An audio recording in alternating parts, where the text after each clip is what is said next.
Hey everybody, welcome back to Psyched About Life, where we talk about psychology, life growth, and personal development. Now today's video is going to be a part 2, 3, 4, honey, I don't even remember how many videos I made on this topic, but we're going to talk about dating in 2025. Not that 2024, the years before, were that different, but I think we need to talk about some of the key points and the key concerns that I conjured up, but also that I've noticed a lot of people talk about, whether it's on social media, with friends, XYZ. I feel like there are definitely some things that we should discuss. I don't want to say this is like a how to find a good match because, honey, I'm still on that search. But we're going to talk a little bit about the ins and outs and some stuff if you're about to download apps, or if you're interested in dating, or if you're actually coming to a crossroads with dating, if that makes sense. If you even want to continue looking for the one, then you came to the right spot.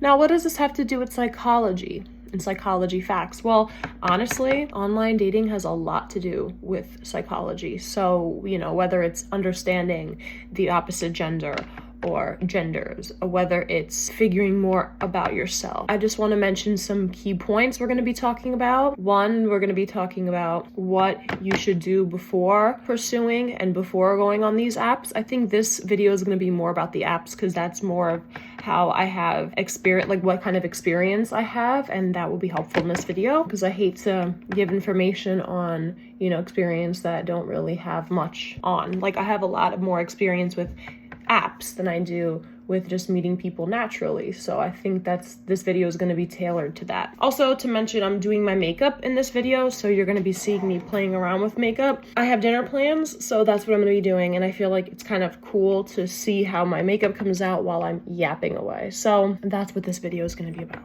So what you're going to want to do is you're going to want to make a list, and this list doesn't have to be a perfect 2-section list or whatever, X and Y axis. A couple of lists. One, like what your green flags are and what your red flags are. Now, the green flags could be things that you're actually looking for and things that you want in the other person or in the relationship. And then the red flags are things that you just will not allow or will not be interested in, or what you find a problem with, whatever. They're red flags. They're not good for a reason. So this is very helpful. For example, I made a list like this, and one of my things on the green side was someone that values family, that has good relationships with their close relatives, or that they want children, stuff like that. And then the opposite would be not looking to have kids. What is that squeaking sound? And then not on good terms with their family, stuff like that. So just some examples. I could get into more specifics, but I'm afraid that people that I know are watching these videos. I also like when people have hobbies, for example. So, this helps you kind of visualize what you're looking for, helps you when you're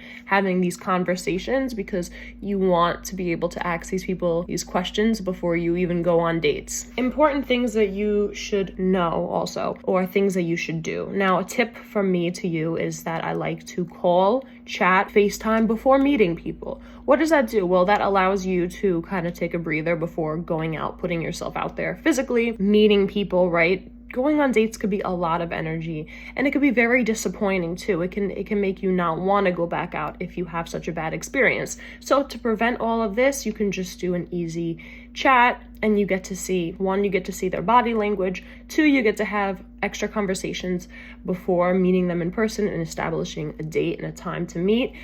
And also 3, it's like an insight too. And it's really good if you're a nervous person, right? Because putting yourself out there, like I said, it takes a lot of energy, it takes a lot of vulnerability, and it also creates a lot of anxiety. And I think to prevent that, because anxiety is not our friend. I mean, it could be a good thing. It means that you care. It means that you are cautious. But I think if you have a lot of anxiety, it could also prevent you from having a really easygoing and great fun time. So I think doing those chats before meeting in person is very helpful. Okay, another tip. I don't know what kind of layout this video is, but let's do another tip. Establish, now everyone's gonna have a bio, some stuff about yourself, whether it's prompts, kind of like a summary, like what you're looking for. I don't know, like my summaries are kind of a little, what's the word? Surface level sometimes. I'm like, oh, I say my height because I'm 5'11 and a half, right? I'm 5'11, whatever. I always say my height in my bio. And then a lot of the bios will have like if you're political, if you are religious, spiritual, definitely take into consideration location if you're not willing to commute far. I don't know. You don't have to write that in your bio, but just take all this stuff into consideration, right? Because it's a lot to put yourself out there.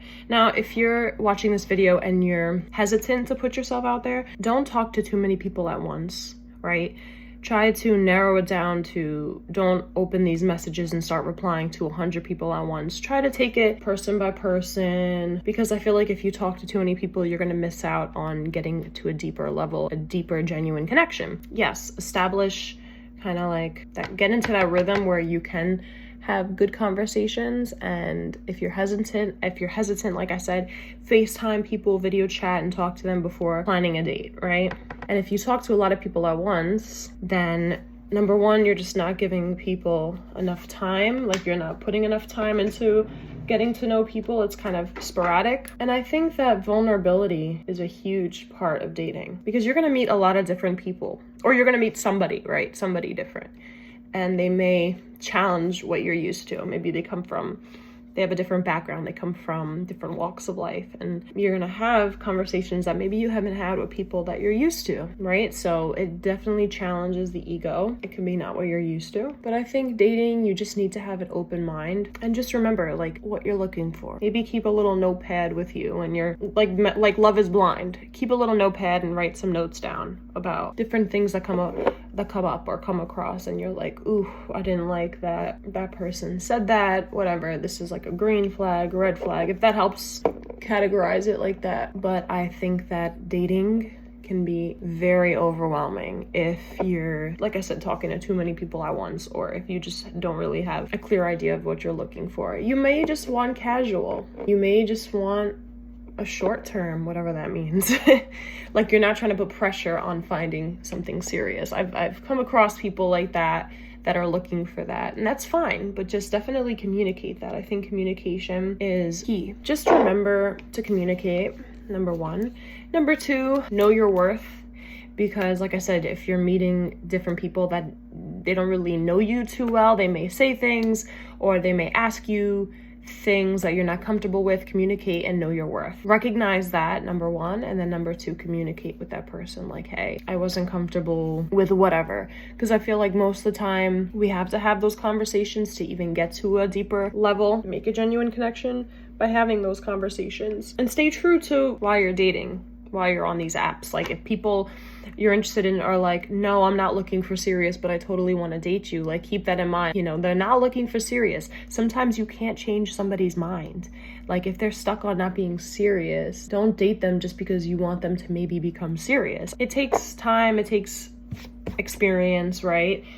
Not every generation knows how to navigate these apps and with online dating. It's not something that, besides Match.com or whatever, your parents' generation, if they were born in the 60s, 70s, they definitely did not have, or I don't know about 80s, but they definitely did not have that growing up. So it's new. It's definitely make sure that you're communicating, you know, for advice, whether it's therapist, whether it's, you know, people that you can trust. I think it's good to definitely have these conversations with people that you know, because I always believe in talk therapy. I believe that it's important to talk about these things, right? Because if we're so in our heads during the dating process as well, it could impact our time on the apps, our conversations with people. You kind of want to go into it with a neutral, clear mind. And another thing, I don't know how long this video is going to be. Another thing, it's kind of all over the place, my apologies, is that you want to go into it with good energy, right? You want to have conversations. If you had a bad date, okay, maybe give yourself some time to readjust and like marinate the date that you just had. You know, back-to-back dates aren't always a good thing, because you want to go into it with that same energy you had in the beginning. You want to give people good energy, good vibes, right? Unless they're attracted to negative energy. That's probably a red flag. But you want to give people that same energy. Like, when I was burnt out, I feel like I just wasn't myself when I was having conversations with new people. And that affected the way that our date went on, you know? Don't be in a rush. It's not like a huge race, you know? And I really believe that love finds you when you're just being yourself, or when you least expect it. But I think really when you're being yourself, that's when you make those genuine connections and find people that are at your same level or looking for the same things as you. Most of the time it's when you're doing something you enjoy, or you find people that are interested in the same things that you like. I feel like that's when you make also really good connections. But I think online dating is just the way that our generation is, the direction our generation's going in, moving towards. I feel like it's just not the same as it used to be. Socializing, people are just on their phones, they're not talking as much in public. It's not always easy meeting people through mutual friends, we know that. And if you're not, blessed or whatever, have the opportunity to have a lot of different friends, how are you gonna meet people through mutual friends? So it's tough. It's not easy. You guys have to give yourselves a pat on the back for putting yourselves out there. It's not easy. It gets very discouraging. So you just have to stay positive, stay hopeful, be yourself. Don't put too much pressure on it. It'll happen when it happens. You can't control what's out of yourself. You just control what's in, so don't be focused on trying to change other people. That's just not how it works. It's really hard to put on makeup when I don't have really good lighting, so I could be making a mess here. Anyway, thanks so much for watching. Stay tuned for more videos. Bye.